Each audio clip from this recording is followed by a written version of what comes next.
तल्लीनता से उसको अमृत के तरह तल्लीनता लाकर उसको हम ग्रहण करते हैं। न मालूम कितने जन्म जन्म के अशुभ कर्म हमारे टूट जाते हैं और कर्म झड़ जाते हैं। पुण्यशाली के भीतर ये रुचि आती है, स्वाध्याय के प्रति भावना जागती है कि हमको स्वाध्याय करनी है। कहीं जाना हो तभी समय निकाल के सत्संग का लाभ लेते हैं तो अत्यंत पुण्य आत्माएं होते हैं। आइए परमात्मा की जो अंतिम वाणी है उनमें से 19वें अध्याय और 20वें अध्याय, दोनों अध्याय में से अद्भुत अध्याय है। वैसे तो 36 के 36 अध्याय अपने आप में सभी महत्वपूर्ण हैं, लेकिन ये जो कुछ अध्याय ऐसे झकझोर कर रख देते हैं, अंदर ऐसे भाव विभोर हो जाते हैं, सुनने वाला सुनाने वाला उस पर इतना डूब जाता है, बस ऐसा लगता है अब संसार में कुछ नहीं है। आइए 19वें अध्याय का संक्षेप में आपको बताऊं। 19वें अध्याय का नाम है मृगपुत्र। मृगपुत्र के नाम से 19वां अध्याय है। प्रभु ने मृगपुत्र के अपने मुखारबिंद से और जाते जाते कितने ताजुब की बातें हैं। देखो जाते जाते भी उन्होंने कैसे हमारे लिए ऐसे ऐसे उदाहरण दे देकर, ऐसे ऐसे कहानी में दे देकर उन्होंने कैसे बांध के हमें ये दिया जो हमारे जीवन में रूपांतर आ जाए, हमारे जीवन में परिवर्तन आ जाए, हम अपने जीवन में कुछ अच्छे कर्म करें जो संसार के बंधनों से हमें छुटकारा मिले, संसार सागर से पार हो जाए। उसके लिए प्रभु ने ये 19वें अध्याय में कहा है, बहुत छोटे रूप में कह रहे हैं, बहुत इतनी मतलब अध्ययन देखो ना, पढ़ते पढ़ते भी आप भी लगते होंगे अभी खत्म नहीं हो रहा, लेकिन इसके जो अर्थ आता है जिसको उसको नहीं लगता, इसमें एकदम तल्लीनता आती है, झूमने का मन करता है और करंट आता है, बार बार रोम रोम कांपता है। इतना नर्क का इसका वर्णन किया, आप इसका स्वाध्याय करो, आपका मन भी ऐसा होगा और संसार में रहना नहीं, ऐसे भाव आ जाएंगे। तो मृगपुत्र जो है वो राजकुमार होता है। छोटे रूप में मैं आपको बता रही हूँ, राजकुमार होता है। मृगपुत्र कौन होता है? राजकुमार होता है। उसके पिता का नाम बलभद्र है, माँ का नाम मृगावती है ना। तो उसका नाम बलसिरी होता है। किसका नाम? उसका जो मृगपुत्र है उसका असली नाम क्या है? वो बलसिरी है और माँ के नाम से वो प्रसिद्ध हो गया, उसको सभी मृगपुत्र कहते बुलाते हैं। राजकुमार धीरे धीरे बड़ा हो गया, यौवन अवस्था में पहुंच गया और उसकी शादी हो गई। शादी हो गई तो एक दिन वो महल के झरोखे से बाहर के राजमार्ग का दृश्य देखता है अपनी पत्नियों के संग बैठ के। तो दृश्य कोई उत्सव होगा, पूरा मतलब वो राजमार्ग एकदम सजा हुआ है, लोगों का आवागमन लग रहा है, नए नए कपड़े पहन के लोग जा रहे आ रहे घूम रहे, जैसे मेले पे जा रहे है ना। आप लोग तो गए होंगे ना, यहाँ सब आप बड़े ही बैठे हो, तो आपके जमाने में भी पहले मेले होते थे ना। अरे हम भी जाते थे, छोटे थे पर छोटे छोटे बच्चे मेले में जाते थे, वहाँ से मेले में कोई चॉकलेट कोई टॉफी ऐसे नहीं होते थे, पहले तो छोटे छोटे होते थे। टॉफी भी ना बिना कागज के होते थे, है ना। आप लोगों ने भी खाए होंगे, मैंने वही खाया हुआ है, उसको बिना कागज के, है ना। तो वो ऐसा दृश्य देखता है, वो मृग कुमार जो है उनका जो पुत्र है वो मृगपुत्र ऐसे देखता है, दृश्य देखता, देखते देखते रास्ते में उसी राजमार्ग से एक मुनि को, एक संत को वहां से गुजरता हुआ देखता है, सौम्य चेहरा और एकदम उनकी चाल में भी, साधु के चाल में भी हड़बड़ाहट नहीं होना चाहिए। साधु जो चले उसमें शालीनता होना चाहिए। साधु के लिए तो हर चीज में मर्यादा बना है, बोलना मर्यादा से, देखना मर्यादा से, चलना मर्यादा से, खाना मर्यादा से, हर काम साधु की मर्यादा में होना चाहिए। तो उसके जीवन को ऐसे संयममय जीवन संत को देखा, देखते ही वो मेले में जाते हुए आवागमन वो सब चीज एक साइड हो गया, वो संत को तब तक देखता ही रहा। ऐसा लगा मैंने देखा हुआ, अंदर ऐसा होता गया। बार बार मन में आ रहा, मैं छोटा था तभी मेरे को याद नहीं है, थोड़ा बड़ा हो गया तभी मुझे याद ही नहीं है, इस भाग्य तो मुझे याद नहीं, इनको मैंने नहीं देखा, पता नहीं कब देखा है। ऐसे सोचते उस मृगा पुत्र को क्या हो गया, है ना, उसको क्या हो गया, मृगा पुत्र को क्या हो गया, जाति स्मरण ज्ञान हो गया। कितने जल्दी सोचो ना, वो राजकुमार उसने कोई धर्म कर्म भी नहीं करा, खास कुछ नहीं करा, वो अव्रती है, व्रती भी नहीं है, तभी उसको क्या हो गया, जाति स्मरण ज्ञान हो गया। हमें क्यों नहीं होता, कभी सोचा हम लोगों ने, हमें क्यों नहीं होता? हम इतने सरल नहीं, हमारे इतने कर्म टूटे नहीं है, हम साधु बन के भी वहीं बैठे, आप श्रावक बन के भी वहीं बैठे। क्यों बैठे हम? क्योंकि हम भीतर से इतने सरल हुए ही नहीं। जब तक हम भीतर से सरल होंगे तभी परिवर्तन आ सकता है, हमारे जीवन में रूपांतर हो सकता है। जाति स्मरण ज्ञान में उसने सब कुछ देख लिया, पहला भाग सारा का सारा देख लिया। जब नरक में गया वो भाव भी देख लिया, स्वर्ग में गया वो भाव भी देख लिया, सब कुछ देख लिया और बैठे वहीं पे उसको जाति स्मरण ज्ञान से ऐसा बना दिया, अब मैं संसार में नहीं रहूंगा। देखो शादी हुई है, कई पत्नियां उसकी, पर उसने निश्चय कर लिया अब मैं संसार में नहीं रहूंगा, क्योंकि उसने नरक का दृश्य, पहले वो नरक में गया था, उसने नरक का दृश्य अच्छे से पढ़ लिया, अच्छे से चलचित्र की तरह देख रहा, अरे मुझे कैसे कष्ट मिलते थे नरक में। इसमें नरक का ऐसा उल्लेख है 19वें अध्याय में, बहुत इतना वर्णन है नरक का कि नरक में हम जब कितने बार हम भी गए, अनेक बार नरक में गए, कितने कष्ट झेले, लेकिन हमें कुछ याद नहीं है। इसमें बताया है कि जैसे लोग बड़े लोहे को पानी बनाते हैं, ऐसे ही शरीर को भी पानी बना देते, पका के अग्नि में इतना पका देते, और जो मांस मदिरा खाते हैं उन लोगों को तो कहते हैं उसी का शरीर टुकड़े करके तार में डाल के और उसी को शरीर को पका के उसके जबरदस्त उसी को खिलाते हैं। हे प्रभु, कितने बार हम लोग गए फिर भी कोई असर नहीं है। कम से कम अब तो हम समझें, हम ऐसे कर्म ना करें जो हमें नरक में जाना पड़े।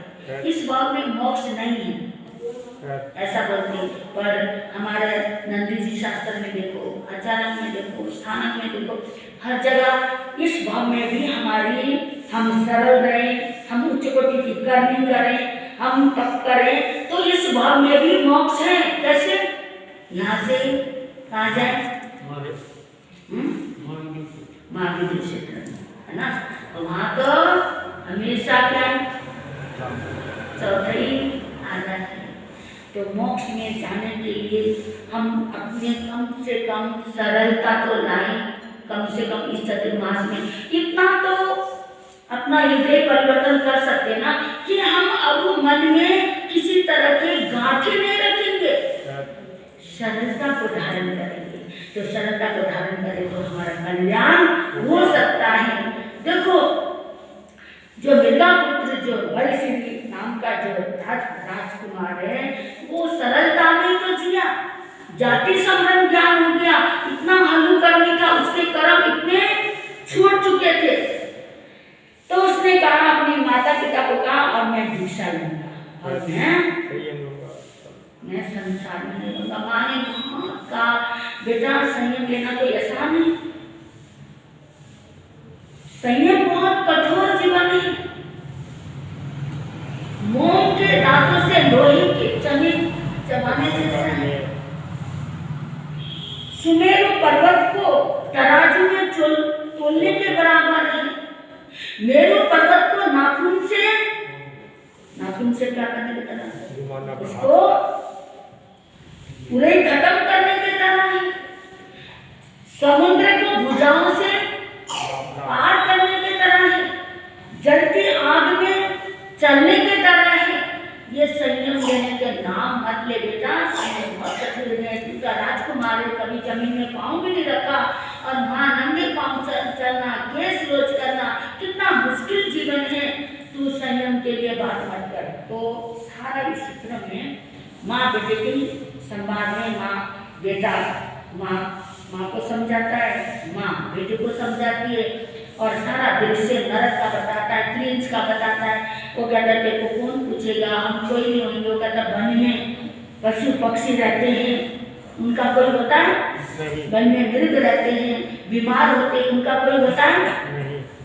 तो ये जन्म हमने कितने बार पशु जमी में लिए, कितने बार नरक जमी में गए, कितने कितने यातनाएं सहन किए, कितने कष्ट सहन किए। इसलिए माँ, अब मैं चाहता नहीं दोबारा किसी को माँ बनाऊं, दोबारा किसी को माँ बनाऊं, दोबारा किसी माँ का दूध पीऊं। अब मैं नहीं चाहती किसी माँ को मैं कष्ट दूं, 9 महीने मुझे गर्भ में रखे वो माँ। ये भी बहुत कठिन है। जब माँ बनती है 9 महीने तक उसको गर्भ में रखती है। जब प्रसव पीड़ा में बताते हैं, शास्त्र में लिखा है अनंत वेदना माँ को और उससे भी और अनंत बच्चे को। वो हम तो पैदा हुए थे लेकिन हमें तो याद ही नहीं, याद है किसी को? तो मृगा पुत्र कहता है माँ मैं दोबारा अब किसी घर में नहीं जाऊंगा, क्योंकि नहीं 9 महीने तक उस अंधकार में रहना वो भी एक नरक ही है, वो भी नरक के समान ही नरक है। माँ अब मैं गर्भ को धारण नहीं करूंगा, किसी माँ को कष्ट नहीं दूंगा। जो मुझे पैदा करने में जो माँ को भयंकर जो कष्ट होती है वो कष्ट अब अपनी माँ को मैं नहीं दूंगा। इसलिए अंतिम जन्म तुम ही हो मेरी, मैं दीक्षा लूंगा। जब बहुत बार उसको समझाया बुझाया, इतना समझाने बुझाने के बाद भी उसका वैराग्य मजेठिया रंग, उसको है ना वैराग्य भी कई तरह के बदलाते। कोई हल्दिया रंग जैसा, हल्दी का रंग क्या होता है?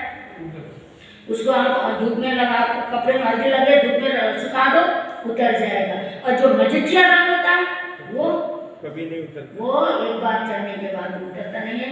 ऐसा मृगा पुत्र को ऐसा रंग चढ़ गया और वो दीक्षा के लिए तैयार हो गया, अनुमति दी माता ने और वो दीक्षित होकर सिद्ध बुद्ध मुक्त हो गया। तो क्योंकि आपका देखो समय हो चुका, मैं जल्दी में वो सुना देती हूँ आपको। आपने बहुत बार सुना हुआ है वो अध्ययन महानिग्रंथ, क्या नाम उस अध्ययन का नाम?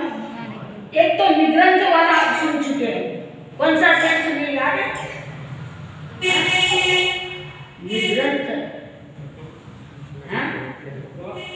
अभी एक आप लोगों ने भी पीछे सुनाया था मैंने कि निग्रंथ कोई साधु ग्रंथियों से रहित होना साधु को।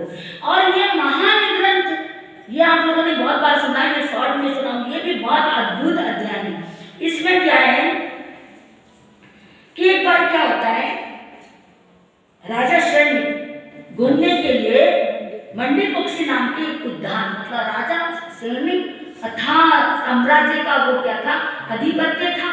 तो वो घूमने के लिए प्रातःकाल के समय जैसे घूमने जाते मॉर्निंग वॉक करने बाग में गया, तो उसने एक साइड में एक मुनि को ध्यानस्थ देखा। ध्यानस्थ देखा, देखते तो वो चौंक गया। मुनि एकदम देखते ही रह गया। इसमें आया हुआ आप लोगों ने पढ़ा अभी। तो उसने कहा क्या रूप, क्या ग्रह, क्या यौवन। वो तो चौंक गया, देखता ही रह गया उस मुनि को। और मुनि तो ध्यान में, और जब आँख खोल के देखा वो तो कायल हो गया। उसको देखते ही, मुनि को देखते ही ऐसे घायल हो गया, कायल हो गया। ऐसा व्यक्ति उसने कभी जिंदगी में नहीं देखा, क्योंकि शेरनी बहुत सुंदर था।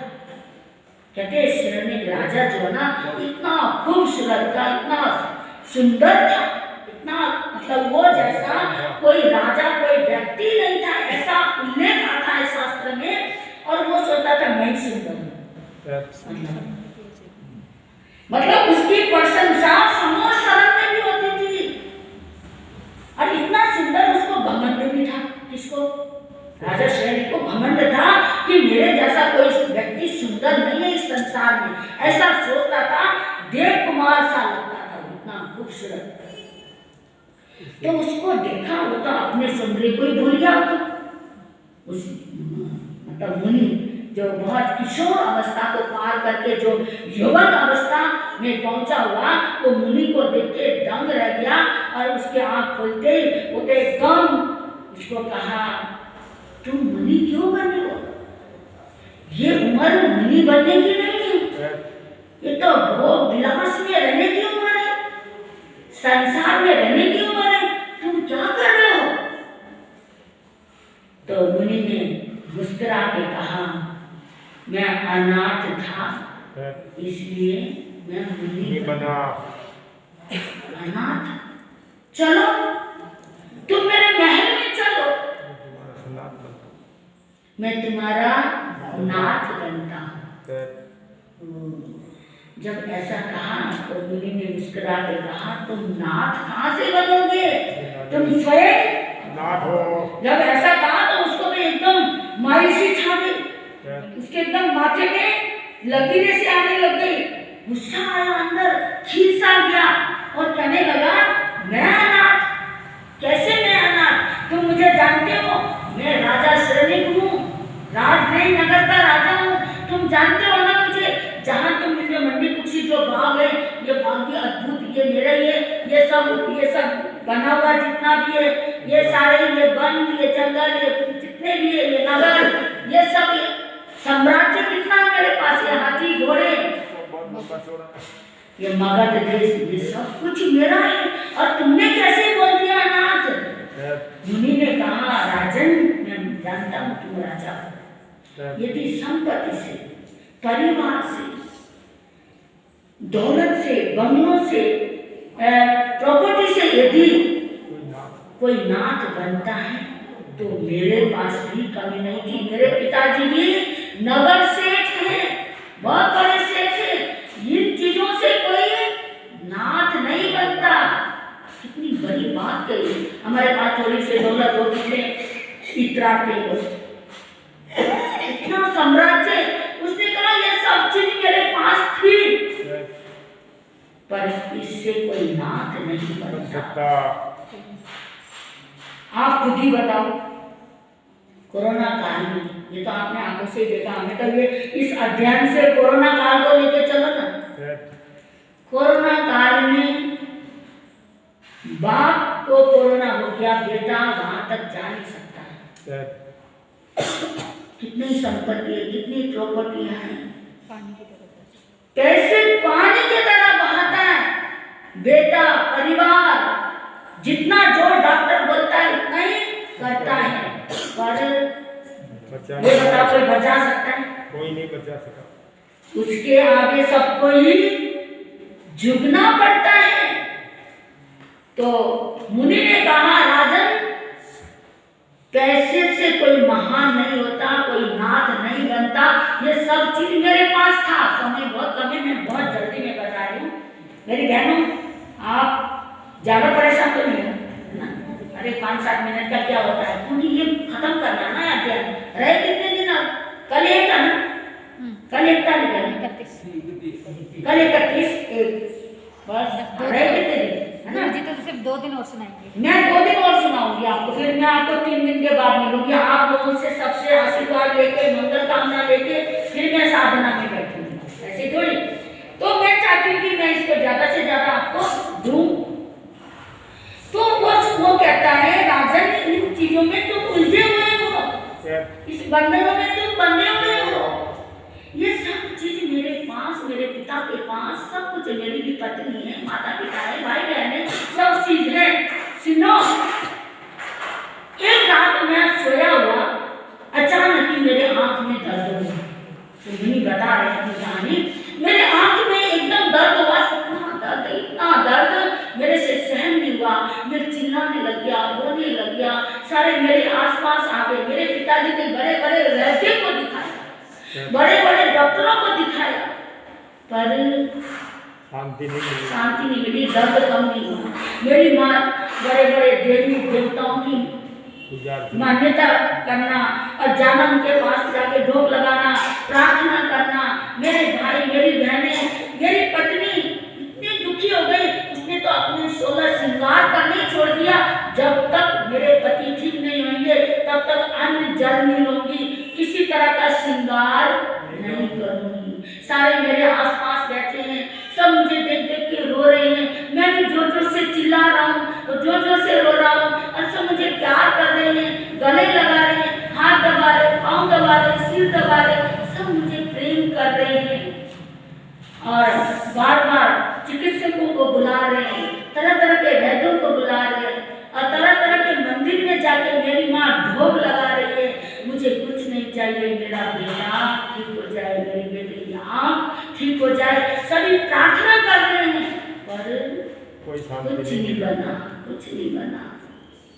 एक रात को मैंने परमात्मा से प्रार्थना किया, हे प्रभु, मेरे आँख ठीक हो जाए, ये दर्द कम हो जाए, मैं संयम को धारण करूंगा, ये संसार में मैं नहीं रहूंगा। कुछ भी समझाने वाली चीज नहीं है, ना परिवार, ना पत्नी, ना बच्चे, ना दौलत, कुछ भी समझ देने वाला नहीं जाएगा। जाएगा तो अपना किया हुआ धर्म, अपना किया हुआ कर्म संग जाएगा। इसलिए इस जीवन को मैं व्यर्थ नहीं कहूंगा। ऐसा सोच के प्रतिज्ञा करके मैं सो गया। मेरे को सोते मेरे को नींद आ गई, मैं तो कई दिनों से मैं सो नहीं पा रहा था। नींद आ गई, आँख खुली तो मेरा दर्द कम हो गया। सुबह मैं उठा तो सबने कहा अब कैसा, अब कैसा? तो मैंने कहा दर्द मेरा कम है। तो सब खुश हो गए। पिता सोचने लगे, मैंने अच्छे अच्छे वैद्यों को दिखाया तो मेरा बेटा ठीक हो गया। माँ सोचती है, मैंने बहुत सारे देवी देवताओं से प्रार्थना की, मेरी मनोकामना पूरी हो, तो मेरी इच्छा पूरी हो गई। मेरे भाई, मेरी पत्नी, मेरी बहनें सब कहने लगे, हमने दुआएं करी, हमने प्रार्थनाएं करी तो ठीक हो गया। पर मैंने क्या करा? ना तो मैं दवा से ठीक हुआ, ना मैं दुआ से ठीक हुआ। मैं किससे ठीक हुआ? आत्मा परिवर्तन करने के लिए। मैं तो प्रभु कृपा से ठीक हुआ, परमात्मा की कृपा से ठीक हुआ। अब मुझे संसार में नहीं रहना है, ऐसा सोचा। और बहुत मतलब अपने माता पिता से कहा, मैं अब इस जीवन में संयम को धारण करके जन्म मरण के बंधनों से मुक्त होना चाहता हूँ। माँ आप मुझे आज्ञा दो। माता पिता से आज्ञा लेके मैंने दीक्षा ली है। किसको बता रहा है? राजा श्रवणिक को बताया। इससे पहले राजा श्रवणिक नहीं समझा था, जैन धर्म को मानता ही नहीं था। इससे पहले किसी के नजदीक नहीं था, किसी के नजदीक था तो किसके था? बुद्ध धर्म को। और चेलना किसकी बेटी है? राजा चेतक की। तो जो चेलना देखो जमाने में चेलना उससे मोहित हो गई, इतना सुंदर था वो, खूबसूरत। तो चेलना की शादी हुई थी, वो राजा चेलने उसको भगा के लेके आए। देखो उस जमाने में भी ऐसी परंपराएं थी। तो रानी जो चेलनी है वो कोई साधारण घर की लड़की थी? बताओ नहीं। वो राजकुमारी जो चेलना थी वो कोई छोटे मोटे घर की नहीं थी, राजा चेतक की बेटी थी वो। और उसने कहा भाई मेरे पिता तो मानेंगे नहीं, वो पसंद करती थी राजा सैनिक को, वो पसंद करती थी। उसने कहा मेरे पिताजी ऐसे मानने वाले नहीं है, इसलिए तू मुझे यहाँ से भगा कर लो। तो वहां से वो लेके आया था। तो सम्यक कब जागे, है ना?